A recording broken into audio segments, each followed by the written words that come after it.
You smile, you stick to your routine, you do what needs to be done, respond kindly, meets deadlines, delivers results. Life goes on.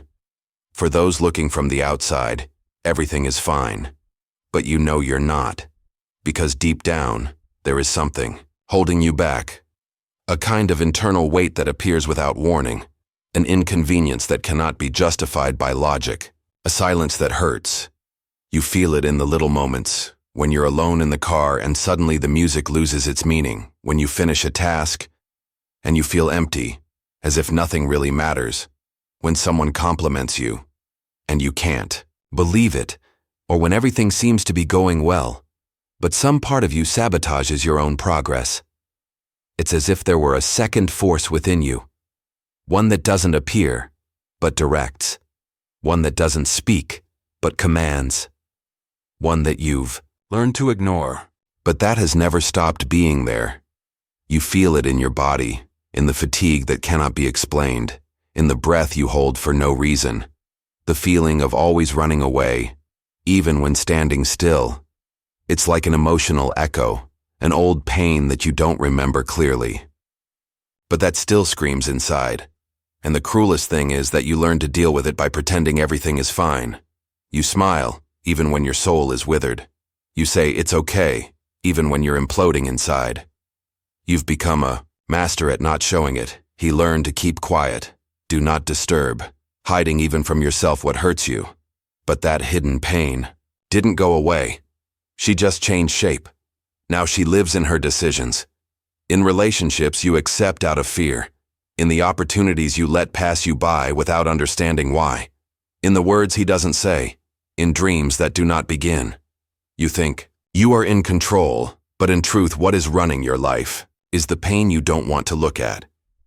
Carl Jung said that what you do not bring to consciousness returns as destiny. And maybe that's what's happening to you. You are not being guided by reason. You are being guided by the wound. The one you hid so well that today it seems part of your way of being, but it isn't. It's a defense. It's a reflection of everything you didn't want to feel. You act like you're fine, but something inside you knows it isn't, and that's exactly what you need to hear right now, before he decides, once again, which path you will stop following. The truth? You didn't get over it. He just hid it. You pushed it inside. You put it away in the darkest place of your emotional memory. You closed the door. You locked it. And you pretended it was gone. But it didn't disappear. The pain you didn't want to feel is still alive. She doesn't shout. She doesn't appear in her speeches. She doesn't show herself on her social media. But she is there, silently, deciding who you fall in love with, deciding what you avoid, deciding what risks you don't take, deciding on the dreams you put off, even deciding how you see yourself. You think you're in control, that you're mature, that you're at peace.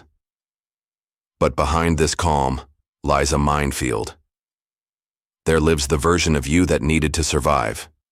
The version that learned not to wait too long so as not to get frustrated.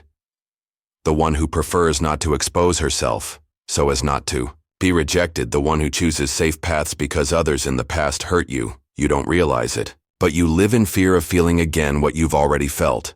And so he sabotages himself. Build in half. Love with reservation. Dream about break.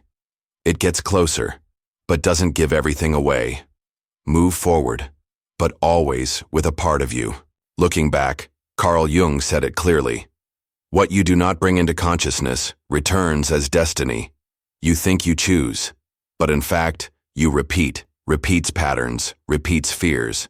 You repeat old versions of yourself because you're still stuck in the pain you haven't faced. And it's not just about one specific trauma.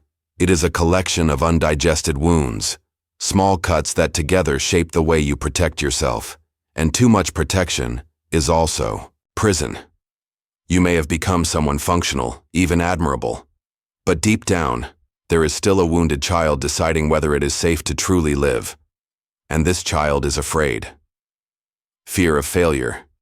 Fear of being abandoned. fear of trusting and being disappointed again, fear of wanting and not having.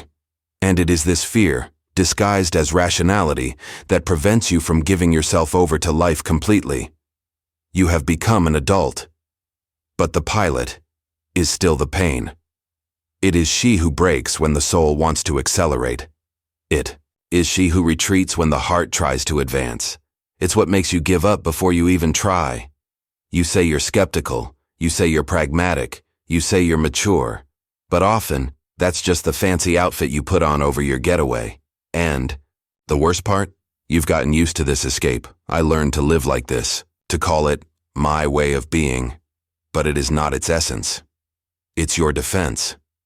It is the automatic response of someone who has already suffered and has decided that they no longer want to feel.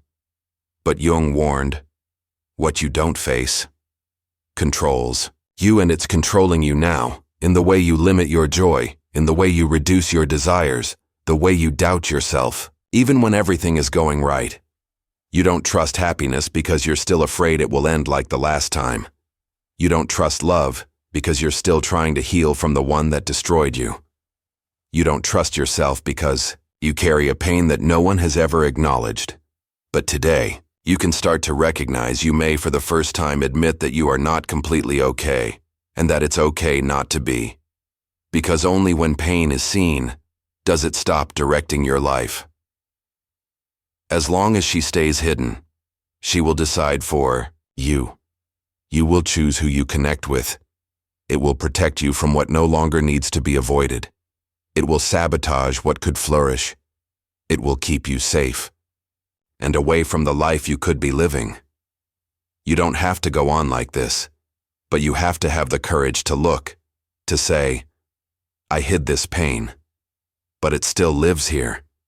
And this recognition is the first step towards freedom. What if your decisions aren't coming from your will, but from your trauma? This question seems absurd at first, because you feel like you are making a choice. You believe that your steps are guided by logic, by goals, by the conscious desires that you have established over the years. You have your reasons, your arguments, your plans. But what if all of this is just a sophisticated facade, a rational construction that hides the fact that deep down, the one who is deciding for you is not the lucid part. It is the wounded part. What if the fear of being rejected, of failing, of not being enough, is just the voice of pain that you silenced? You think you turn down opportunities because they're not your style. You think you avoid exposing yourself because, you prefer to keep the peace. You think you don't try again because you're more selective, more mature. But if you look at yourself with courage, you might realize that these justifications are just polite versions of a much deeper and harsher truth. You're afraid. Afraid of feeling again what you swore you'd never feel again. Afraid of falling, of emptiness, of abandonment. Afraid of touching again the place where you were broken.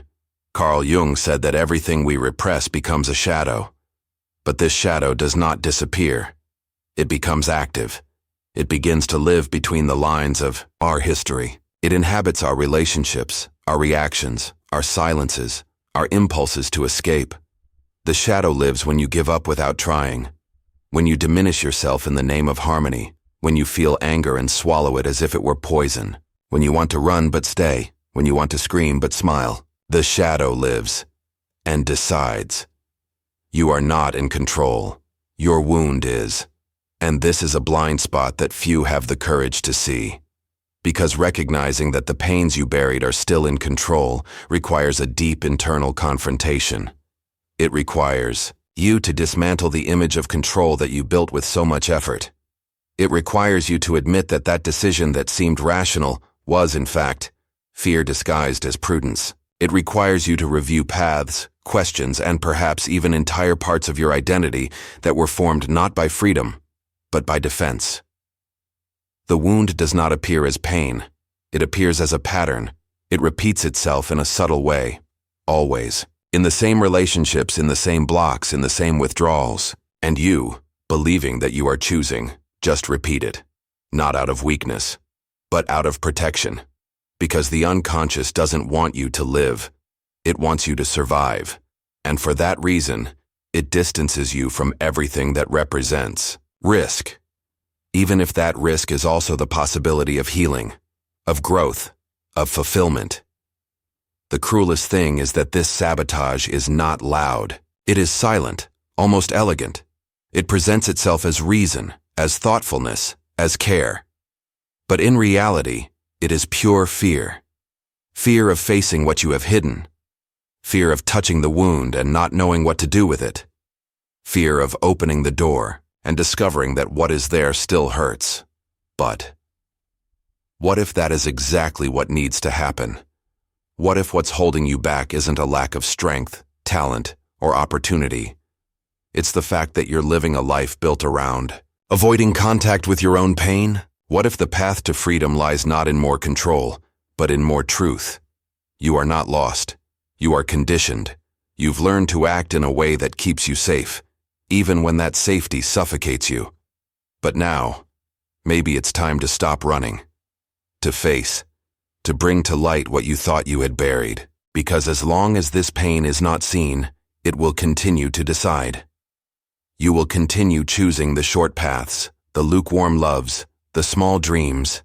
It will keep you alive, but far from feeling truly alive.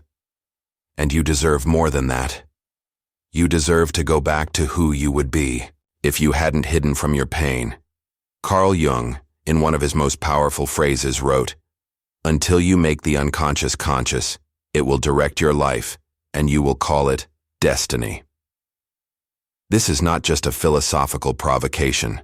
It is a mirror, a warning, a stark description of what happens to those who repress their pain for too long. Because, contrary to what we've been taught, emotional pain doesn't go away when it's ignored. It doesn't evaporate.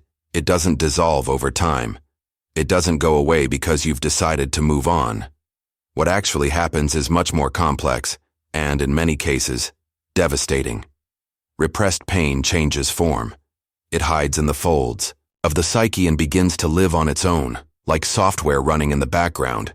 You don't see it, you don't hear it directly, but it's there, influencing everything. The unconscious becomes the pilot, and you, without realizing it, become a passenger in your own life. You believe you are making decisions based on reason, data, and maturity, but oftentimes the one choosing is the wound. It is unresolved abandonment that makes you accept less than you deserve. It is the fear of not being enough that makes you procrastinate. It is old humiliation that prevents you from trusting. It is silent shame that sabotages your expression. And in the midst of all this, you find yourself stuck in a cycle of repetition.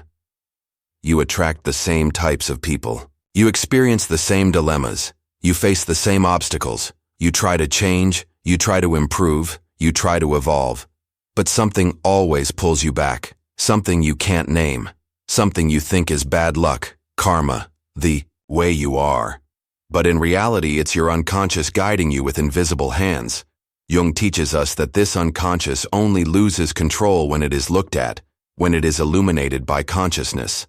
And that takes courage, because bringing to light what has been repressed means, first, confronting it, facing your own story, looking at the pain you have tried to silence, recognizing that what you have buried is still alive and is shaping your life without your consent. This pain lives in a symbolic way. It appears as an exaggerated reactivity to minor criticism, as a fear of exposing oneself, even when the opportunity is safe, as disproportionate anger, as a fatigue that cannot be cured with rest, as a feeling of always fighting against something, even when everything seems peaceful. Repressed pain is a mask maker. You wear the one of competence, good humor, spirituality, strength. But these masks, no matter how well constructed, do not cancel out what is underneath. They just hide it, and what is hidden continues to act, behind the scenes, between the lines, in automatic impulses. The unconscious rules when it is not looked at, and this governance is silent, but total. You don't realize that you're avoiding, that you're running away, that you're protecting yourself. You think it's just the way you are. You think it's a personality trait. but it's defense, it's repetition, it's survival, not choice. And that is exactly what Jung wanted to show us, that until you turn inward and illuminate the contents you carry, you will continue to call fate what in truth is self-sabotage. You will continue to think that you are being guided by God, by the universe, by logic, when in fact you are being directed by a past that has never been digested. And the only way to change this is through awareness. By diving for the encounter with what you tried to forget. Not to blame yourself, but to finally break free. Because only those who know their own pain can stop being controlled by it, and finally, start living truthfully. In the shade. A word that is often misunderstood, confused with the bad side of human beings, as if it were a reservoir of evil, anger, and moral failings. But Carl Jung offered us a much deeper and painfully true understanding. The shadow is not evil. The shadow is forgotten pain. It is everything you needed to bury in order to continue living. It is made up of pieces of you that were silenced, censored, judged, rejected. It is made of traumas you never told, of tears you swallowed, of screams that could not come out. They are the versions of you that were not accepted, not by the world, not by yourself. Imagine a locked room inside you, a dark place where throughout your life you have thrown everything that hurt, everything that was too much, everything that didn't fit your social role. Every time someone said you were too sensitive, you kept it there. Every time you felt humiliated and pretended it didn't hurt, you threw it there. Every time you felt angry but smiled on the outside, you put that anger in that room. And so the shadow was forming. This dark room became a hidden, but never inactive territory. Because the shadow doesn't disappear just because it's forgotten. It's still there, waiting, pulsing, creating ways to manifest itself. And when you least expect it, it appears.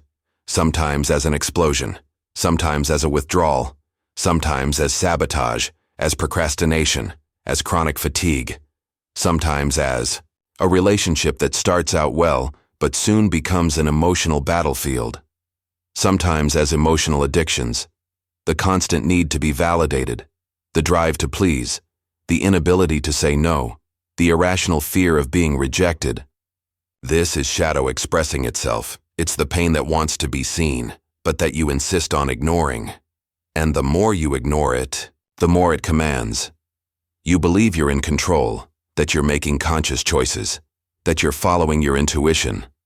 But in reality, you're reacting. Reacting to the fear of reliving what hurt. Reacting to the risk of being vulnerable again.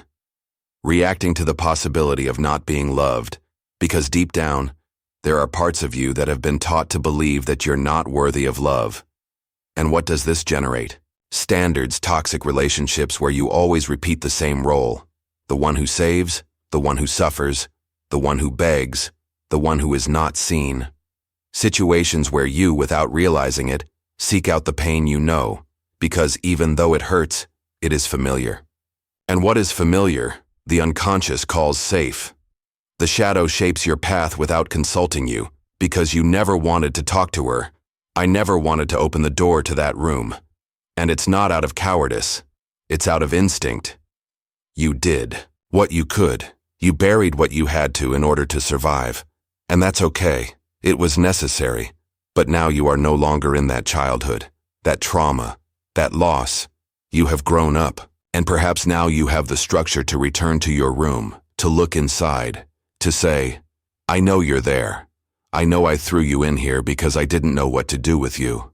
But now, I want to listen, because the shadow does not want to destroy. She wants to be integrated. She wants to be welcomed. She wants you to recognize that that pain is also part of who you are, that those rejected parts also carry strength, sensitivity, power. The anger you hide may be the beginning of your breaking point. The sadness you denied may be your call for meaning. The shame you have repressed may be the key to your freedom. The shadow, when unseen, traps you. But when embraced, it sets you free because you stop fighting yourself, and he starts walking all over. The shadow is the forgotten pain that still wants to be seen, and maybe today, she's just waiting for you to finally turn on the light. What in you still hurts, but you pretend you forgot? Close your eyes for a moment and try to answer without thinking too much. Not with pretty words, not with justifications, not with the filter you've learned to use so as not to bother anyone, not even yourself. Respond with your body, with that tightness in your chest that comes back when you are alone, with that memory that seems erased but still appears in your dreams, in your relationships, in your most disproportionate reactions. What still hurts, but you hide it? Because the truth is that there is something inside, something that you learned to bury deep, maybe for survival, maybe out of exhaustion, maybe because back then, facing it would have broken you. And so you pretended that you got over it, that you got over it, that you forgot. But he didn't forget. There it is, hidden, disguised, waiting, and more than that, acting. Carl Jung warned us that the unconscious controls everything that is not integrated, that what you do not see in yourself takes the wheel of your life, and somehow you know this, because you feel it. You feel like you're living less than you could. You feel like you're repeating patterns you swore you wouldn't repeat. You feel like something is pulling you back, just when everything seems to be moving forward. How many times do you sabotage yourself, just so you don't have to feel that way again? How many times have you given up on something good, just because it seemed too big, too intense, too dangerous? How many times deep down have you known that you were going against yourself, but did it anyway because continuing would be touching that wound you swore you wouldn't touch again? And the cruelest thing is that over time, you start calling it realism. He starts saying that it's better not to wait too long. You begin to convince yourself that that's just the way things are. But deep down, you know, you're not living in fear of the world. You're living in fear of your pain. You are protecting yourself from yourself. And this protection, which once saved you, today isolates you. You've built an emotional armor. You've built a fortress of self-control. You've honed your ability to look good, even when you're broken.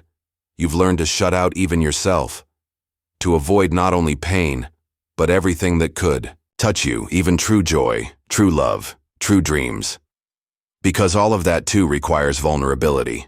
It also requires openness. It also requires the courage to feel, and feeling for you is too risky. But let me tell you something very clearly.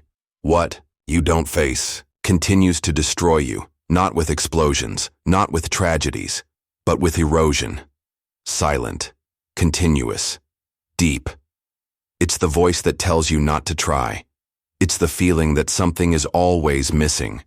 It is emotional fatigue that does not go away with rest. It's the attachment to people who diminish you, because your wound says that's what you deserve. It's the anger that explodes when you feel ignored, not because the moment warranted it, but because you've been ignored too much before, and you've never been able to say it hurt. And all of this eats away at you, day after day.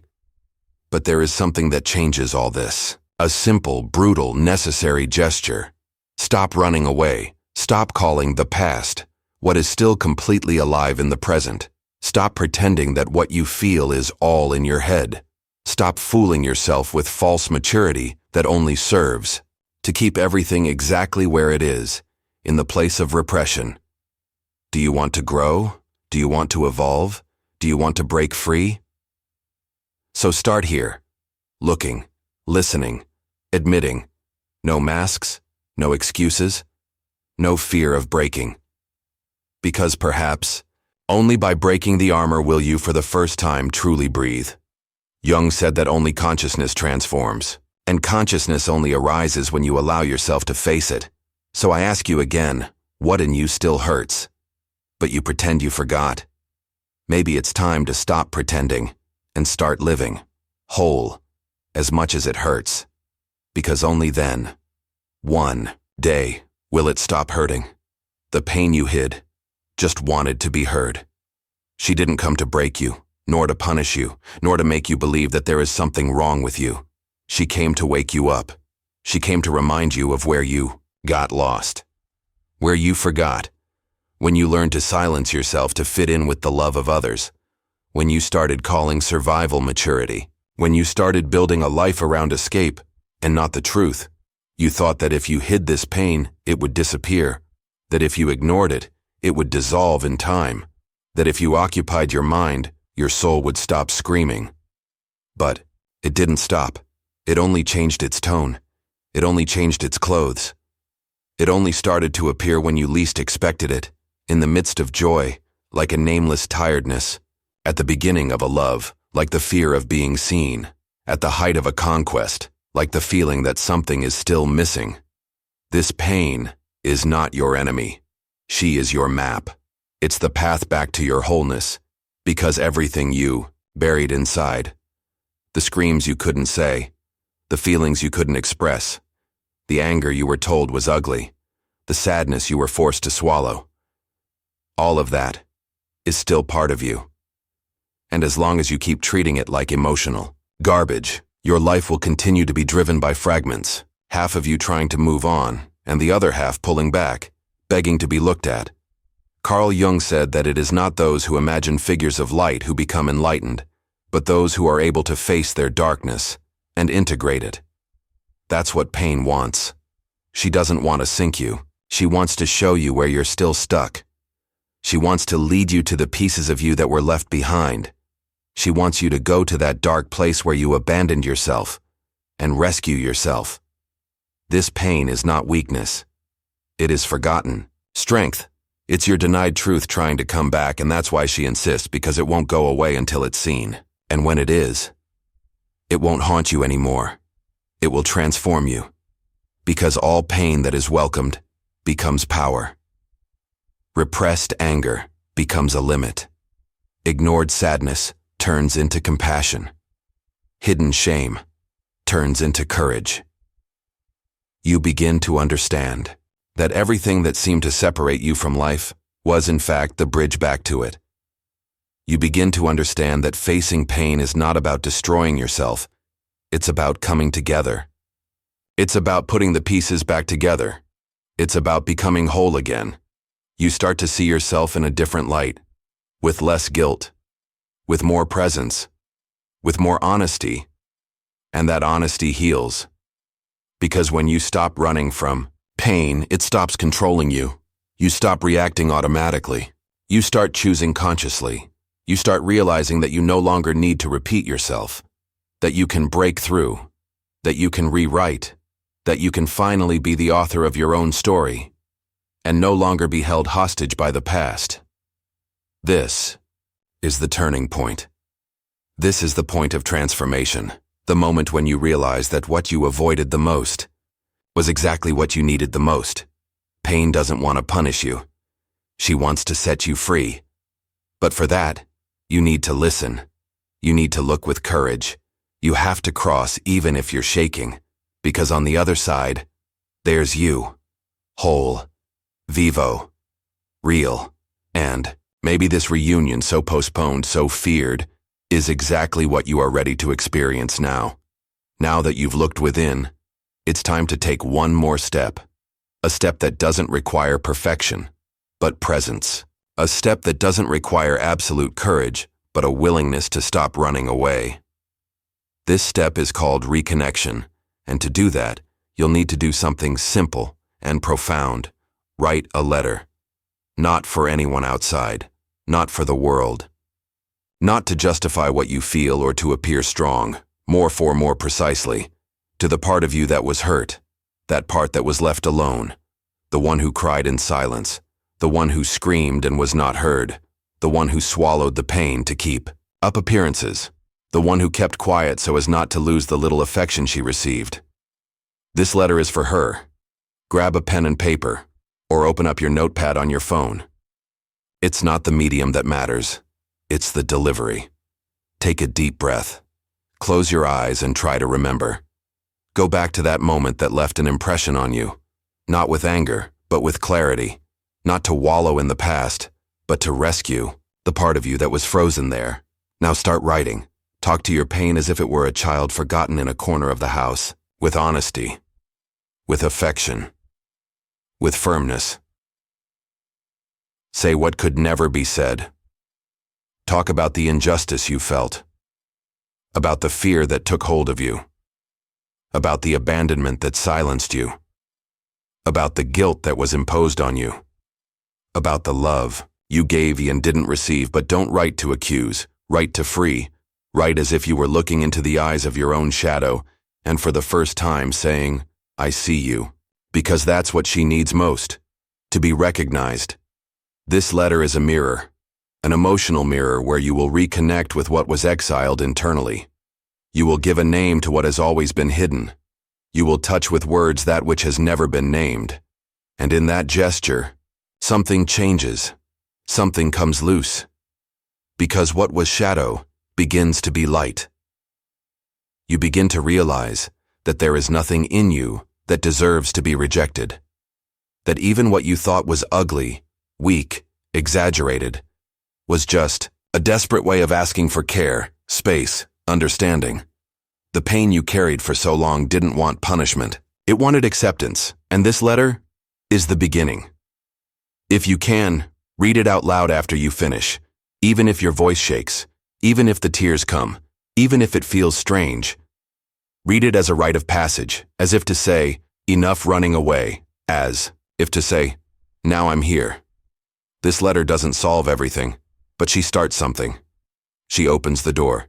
She begins to put the pieces together. It allows you to come back to yourself, not as you were before, but more whole. And believe me, this has immense power, because when you name your shadow, it stops acting in the dark. When you talk to pain, it starts talking to you. And what once seemed like a monster reveals itself as a forgotten part of your humanity. Then write, uncensored. No expectations, without fear of seeing what has been waiting for so long for a gesture of truth. Name your shadow. And perhaps at the end of this letter you will realize that it is no longer what defines you. It is you who finally decided to integrate everything that is. Carl Jung said, "He who looks outside dreams. He who looks inside awakens." And, maybe now, this sentence will take on a different meaning for you. Because looking inside yourself is not a light gesture. It is not something you do in passing, or even as a distraction. It is a radical act. It is a decision to wake up. And waking up sometimes hurts, because it requires you to see what you have tried to hide for years. It requires you to stop justifying your escapes. It requires you to recognize that you have been living on autopilot, not for lack of intelligence, but for excess of fear. You've spent too much time hiding. He created characters. He learned to shape himself, to say what was expected, to be useful, pleasant, necessary, to look good. But deep down, there are parts of you that are tired. Tired of pretending. Tired of smiling with a tight throat.